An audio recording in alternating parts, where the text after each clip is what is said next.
let's talk about how to maximize wine pleasure. How to get the most out of your glass of wine. There's lots of different things that we're thinking about when we're trying to get the best out of that 750 mils, ideally. Possibly it's a larger bottle, maybe a smaller bottle. That wine that may have been trapped in that glass prison cell for so long, we're finally pulling the cork or twisting the cap and giving it a chance to tell its story. My name is Peter Rod. I am a certified sommelier and I'm an educator at Niagara College, a wine educator. And I'm happy you could join me today to learn all about maximizing wine pleasure.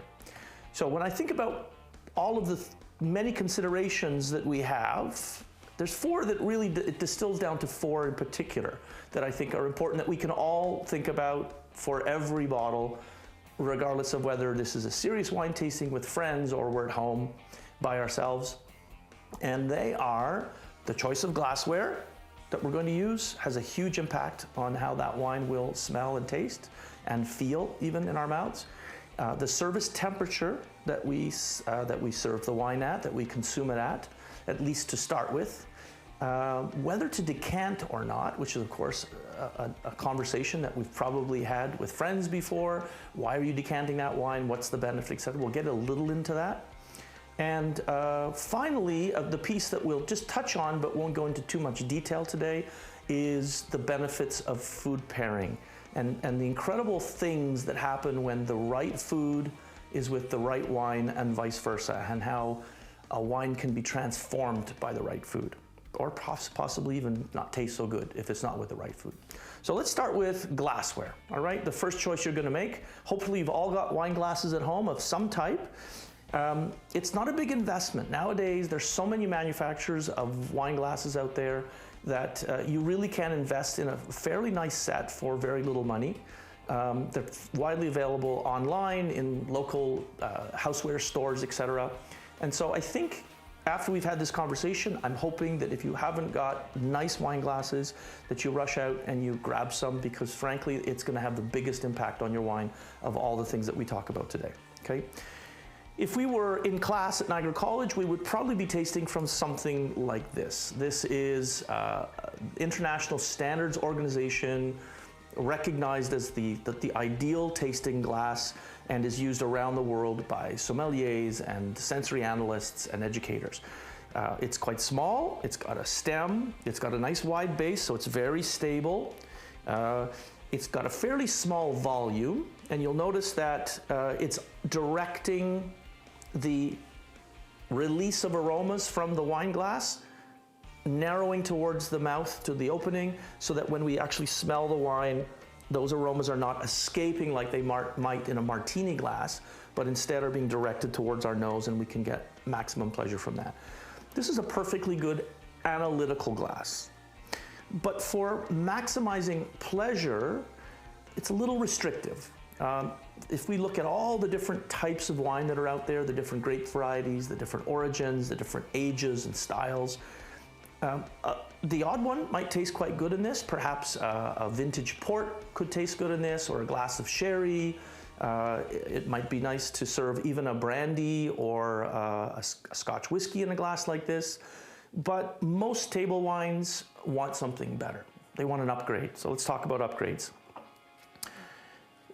Basically, we're thinking about white and red wines. Now, I know there's thousands and thousands of subsets of red and white, but when we talk about red and white wines, simply put, most red wines are, well, all red wines really, are fermented on their skins in order to extract color, aromas, flavors, and tannins. And tannins are those feelings in red wines that give us that sort of drying sensation after we've had a sip and we've swallowed. We get that sort of drying residue that sticks to our gums and a little bit on our teeth.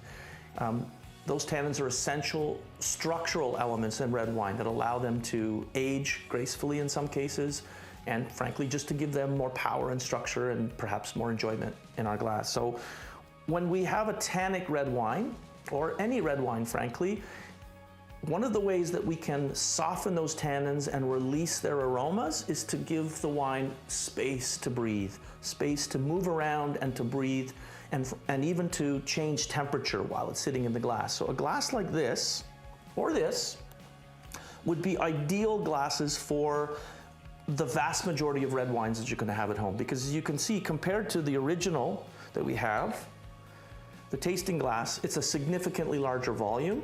It's a lot more space for oxygen to enter the glass and to mingle with the wine and to allow the volatile aromas, the aromas of the wine to latch onto the oxygen and be released into the mouth of the wine and then ultimately into our nose.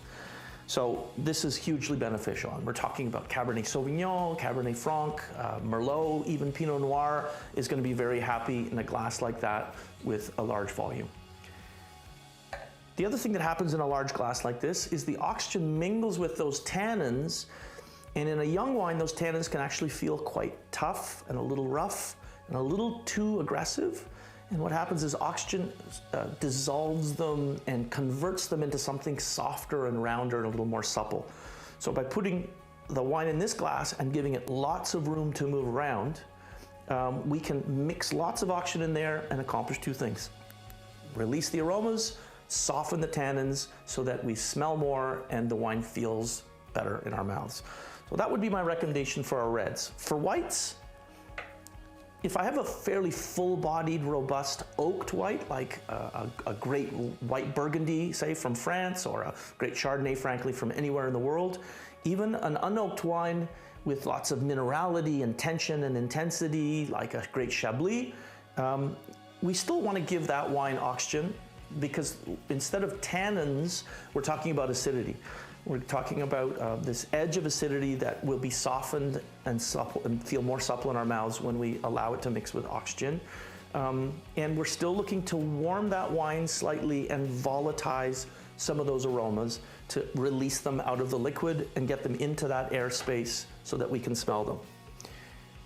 Now, if we're not talking about a full-bodied, oaky, or very austere, acidic, concentrated white, like a Chablis, then most other whites, especially aromatic whites like Sauvignon Blanc or Riesling, Gewürztraminer, Viognier, Torrontés, plenty of others, would be very happy in a glass like this.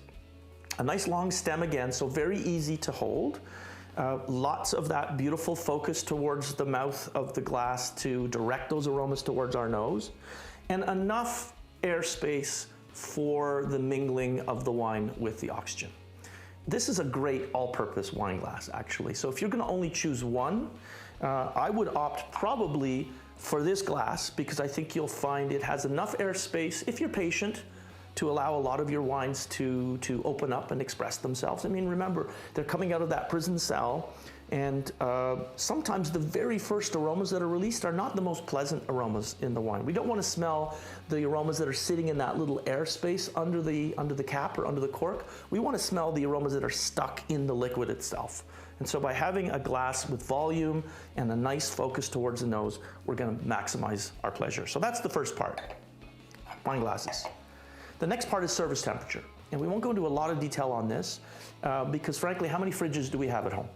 We have one fridge at home, and then we have everything that sits outside the fridge. Maybe you have a wine cellar, so there's a slight temperature difference between room temperature in your kitchen where you might be cooking, or in your dining room where you'll be serving these wines, and your wine cellar downstairs, which could be below ground level, perhaps a little cooler, a little more humid. But in most houses, we're really talking about, do I put it in the fridge or do I put it on the counter? And I think the mistake that a lot of people make is serving white wines far too cold, because most fridges are 3 or so degrees Celsius. And what happens with that is it shuts the wine down completely. Think of how you feel when you're cold. When you're very cold, you hold on to yourself. You're kind of shivering, your muscles are tight, everything is kind of tight, and you're not relaxed and released like you would be in a beautiful sunny day. Well, the wine feels the same way. It's stuck in this bottle, it's stuck cold, and it's sort of not ready to tell its story. So white wines should be served a little warmer than most of us serve them. Especially the more full-bodied and aromatic and oaky they get, the warmer we want them to be. Now, if you're serving sparkling wines, it's perfectly fine to keep that sparkling wine in the fridge, because we want to maximize the number of bubbles that we preserve, and we do that by keeping them very cold. But as we get more and more full-bodied and rich, we're gradually moving up the temperature scale. So let's assume that your sparkling wines are going to go in the fridge, perfectly fine. Your aromatic, unoaked, fresh, fruity whites, maybe a few degrees warmer than the fridge. So they start in the fridge, but we pull them out 20 minutes or so before we're ready to serve them, okay? And then when we get into our fuller-bodied Chardonnays, we may want to pull that out, and we'll talk about decanting in a minute, which can help us with this process. We might pull that out even a little bit longer before the fridge, or it doesn't go in the fridge at all. If it's coming out of a cool wine cellar, that may be 16 to 18 degrees Celsius. That might be the perfect temperature to serve that full-bodied oaked white. Then we get into reds, and the problem with red wine service is most people serve them too warm. It's the exact opposite. And what happens there is too warm allows too much of the alcohol to volatilize, and we smell a bit of the booziness of the wine and certain components of the wine that are in simple terms, a lower boiling point, and thus are released into the air more rapidly. But we don't get to smell all of the other smells that are hidden behind, specifically the fruit characteristics, what we call primary characteristics, the smell of the grape itself. We get more of those primary characteristics when we cool the wine very slightly. So we want to find that happy place where we've got the lovely alcohol smells and the oak smells and some of the savory aromas in combination with the fruit smells. So most reds, I would say, you want to serve in the high teens, let's say anywhere from 16 to 18 degrees, which is probably cooler than your house, all the way up to a very robust, very mature old red you may serve as warm as 22 degrees Celsius. So use your fridge, your counter, your cellar, your ice bucket in combination to get that wine as close to the appropriate temperatures possible. It's going to make a really big difference to how it smells and how it feels in our mouths, okay? And I know it sounds like a lot of work, but if you're drinking, well, frankly, any wine, you've spent money on it, and if it's a very special wine and you spent a lot of money on it, you wouldn't dare waste money by treating that wine sort of in an appropriate manner. You would take the time to make sure that you take care of your couches. You put a blanket over the couch to make sure the dog doesn't get it dirty. You go to extra steps to preserve the things that you've invested in. Wine deserves the same kind of attention. So I think a few extra minutes to think about these things is really worth it. The next step, and I guess in some respects the final, before we get to the whole food discussion, is this idea of decanting. What is a decanter? A decanter basically is an empty, clean vessel that we pour the wine into before we serve the wine. So instead of serving the wine directly out of the bottle, we are going to pour the wine's contents into this clear, in this case, a beautiful handled jug with a nice pour spout. And frankly, you can use anything that you have at home that is clean, that is inert, neutral glass, ideally, nice and clear so you can see the color of the wine. So we're going to pick a decanter. Anything will work. It could be something like this. It could be a more traditional wine decanter with beautiful sloped sides. They come in many, many shapes and forms. And they all have slightly different purposes, but really in the end, there's two main things we're trying to achieve when we're putting that wine into the decanter. The first is to aerate the wine and to allow it to breathe. Remember, we talked about breathing, allowing the wine to breathe and mix with the oxygen in the glass. Well, we can expedite that process by putting it into a large decanter, the full 750 mils, for using a full bottle, before we serve it. In some cases, there are wines where the producer would advocate you decanting the wine a full day before you serve it. Some of you might have heard of a wine called Amarone. Great Amarone from northeastern Italy in Veneto is a wine that has a lot of complexity, but it takes time for that complexity to be released, and it really needs air for some of the not so desirable aromas to kind of blow off, and for that really beautiful Amarone, true Amarone dried fruit aroma to start to come out. So we may decant it well in advance. Now that's not typically very practical, but even a few minutes in some cases, or an hour or so before you serve a great full-bodied wine, a full-bodied red, is going to make a big difference to the experience. So the second reason beyond the aeration that we would decant is if we had a very old bottle. So here we have a Chateau Saint Nicolas Fransac from the right bank in Bordeaux, on the right side of the rivers in Bordeaux. This is primarily Merlot, which is a grape variety that perhaps not quite as age-worthy as Cabernet Sauvignon and its little brother Cabernet Franc, but certainly in the Bordeaux style, blended from a very good vintage like 1998 was, you have a wine that really will benefit from decanting because it likes the air. But the other thing that's happened in this bottle in the many years that it's been sitting in the wine cellar is we've had a lot of sediment form. So simply put, colors and tannins are polymerizing or joining together, forming larger particles that are heavier than the liquid, and they sink to the bottom of the bottle. We don't want to pour that in our glass. It's an unpleasant experience. It doesn't really enhance the enjoyment at all, and this is all about maximizing satisfaction. So if we can gently pour that wine, after we've ideally sat it upright, so we may have stored that wine in the cellar in this position, we bring it up an hour or two before we know that we want to decant it, and we let it sit. Longer is better. And that will allow all of that heavier sediment to sink to the bottom. So when it's time to decant this wine, it's a lot easier for me to gently pour the wine out. And often you'll see sommeliers in restaurants will have a candle behind or a source of light so that you can see through the neck of the bottle or the shoulder of the bottle. So when they're pouring, they're very gently, slowly, steadily pouring the wine out until they see a little bit of the sediment starting to creep into the shoulder of the bottle, at which point they stop pouring. So what we've basically done in that case is we've aerated the wine to allow it to release all of that trapped tertiary aromas, those aromas, that bouquet that is developed during the aging process, and we've left the solid parts in the bottle and just the clear, enjoyable liquid in the decanter. So that would be the second reason we would do it. Now, I do advocate decanting white wines. In fact, we're going to decant one right now.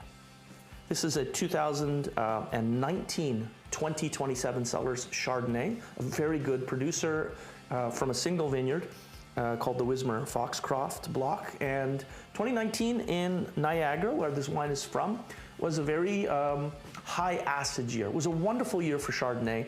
The grapes got great flavor and great structure, but part of that structure was high levels of acid that stayed and stayed and stayed. And if you recall, just a few moments ago, I said one of the things we can do to soften acids is to pour the wine into a glass and let it breathe.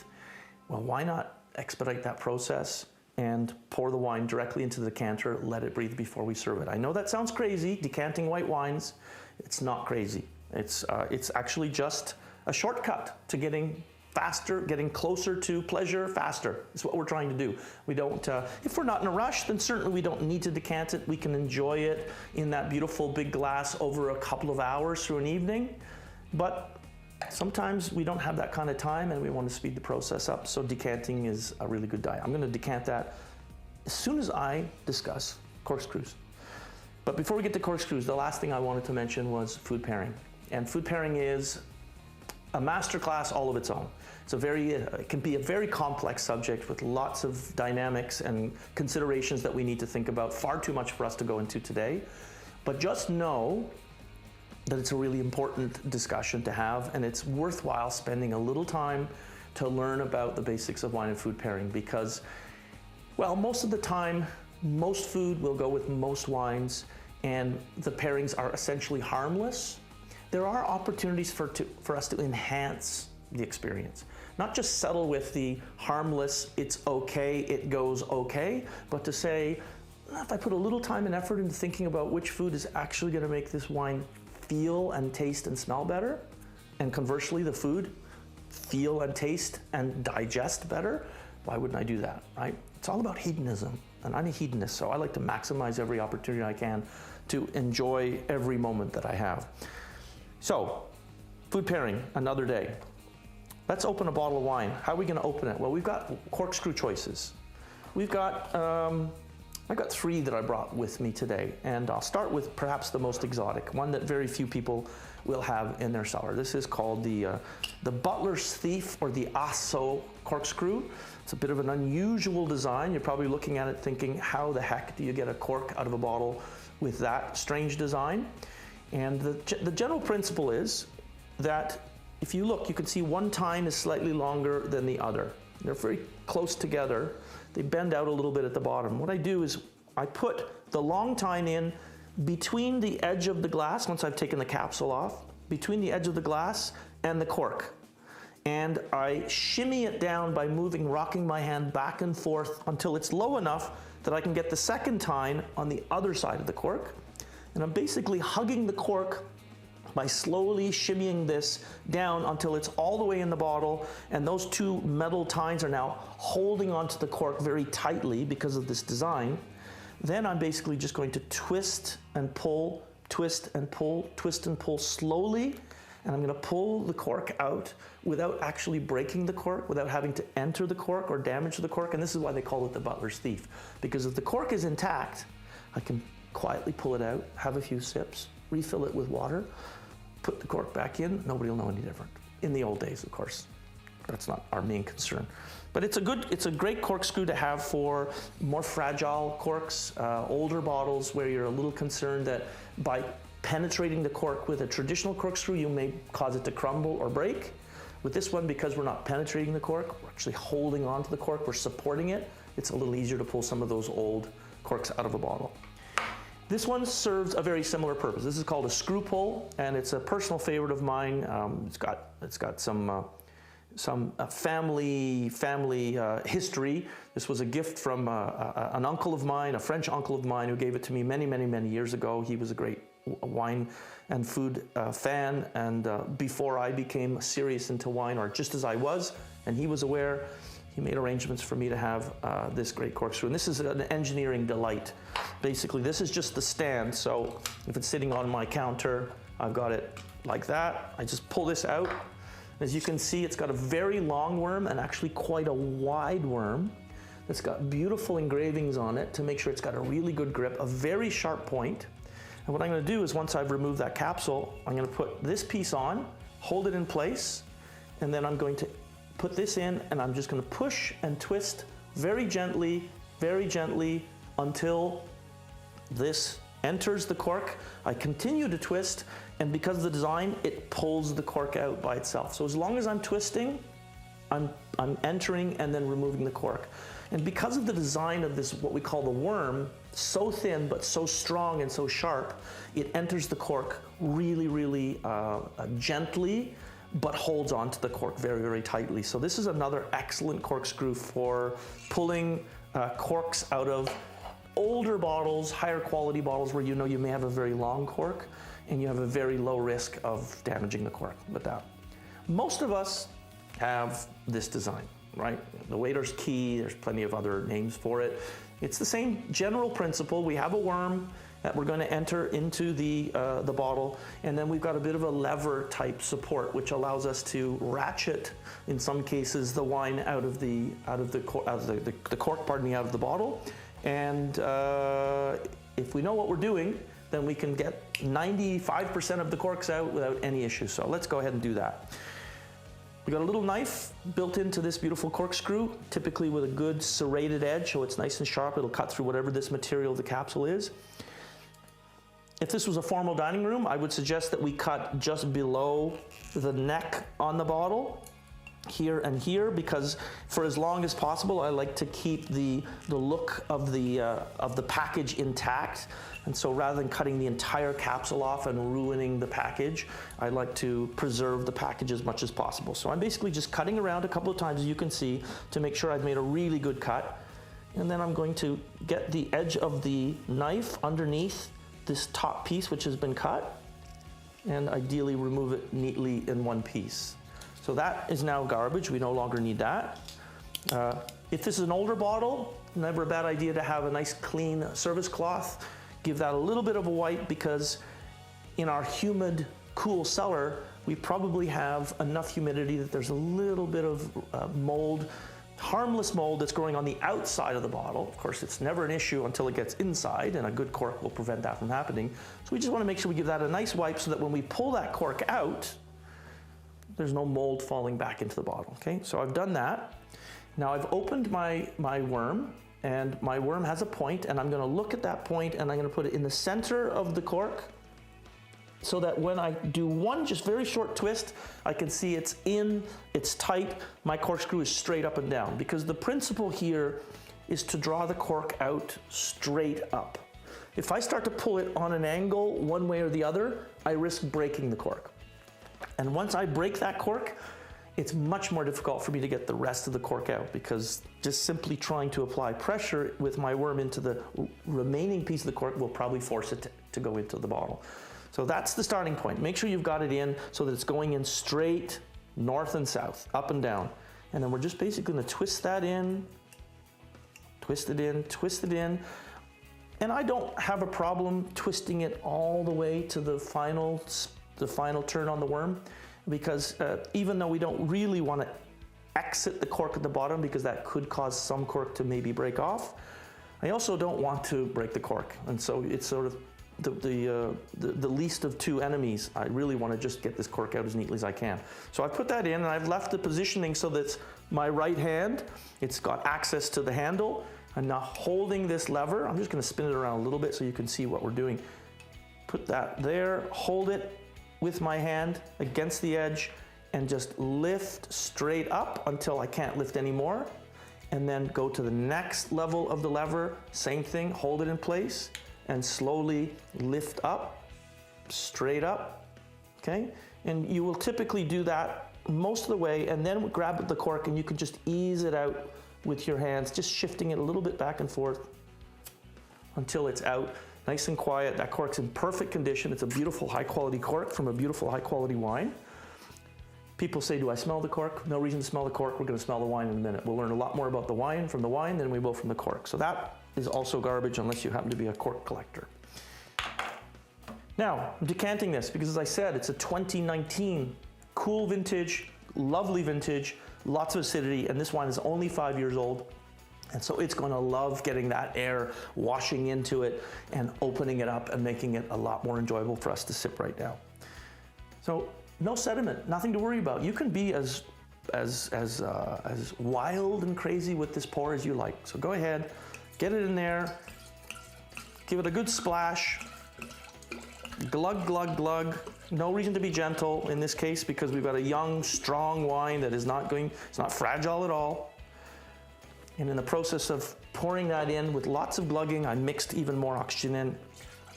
Move it around if I want a little bit. And now that wine is drawing oxygen in and those aromas are being sucked out of the liquid, coming out and ready to get into our glass. I'm gonna pick this glass because I particularly like this Burgundy style glass. Typically would use this for Pinot Noir, Gamay, use it for some other varieties, Barbera, Nebbiolo. But failing having a classic full-bodied oak Chardonnay glass, this is an excellent, excellent alternative. And probably the glass I use the most at home. I did advocate this glass as an excellent choice. And for everyday simple drinking, it's probably this one. But when I start to go into the cellar and upgrade the quality a little bit, I probably jump into a slightly bigger glass. So let's see how this one tastes.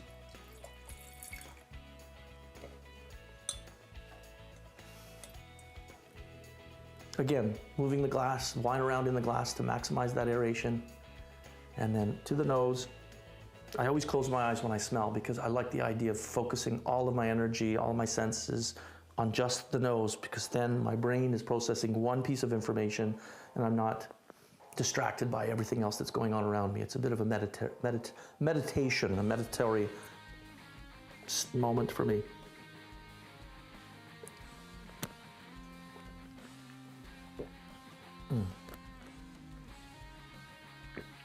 Kevin Panagapka, you make good wine. Kevin's the winemaker at 2027 Cellars. And this has been a stunning wine from the very first day I tried it. And it continues to evolve beautifully. It loved being decanted because honestly, it's got gorgeous succulent acidity and it's really becoming quite fleshy and round and soft. And if I just watch how this evolves in my glass over the next hour, possibly hour and a half, I'm gonna see this wine just get rounder and softer, and I'll see the range of aromas that I get. So I don't just get one wine out of this bottle, I get the joy, the pleasure of all aspects of this wine. I talk about wine as books. many chapters. I get to see all the chapters of this wine as it opens through the duration of the evening. So I hope that some of these tips will help you to maximize the pleasure that you got out of every bottle of wine that you have at home. And I look forward to joining you again soon to talk about wine and food pairing. Cheers.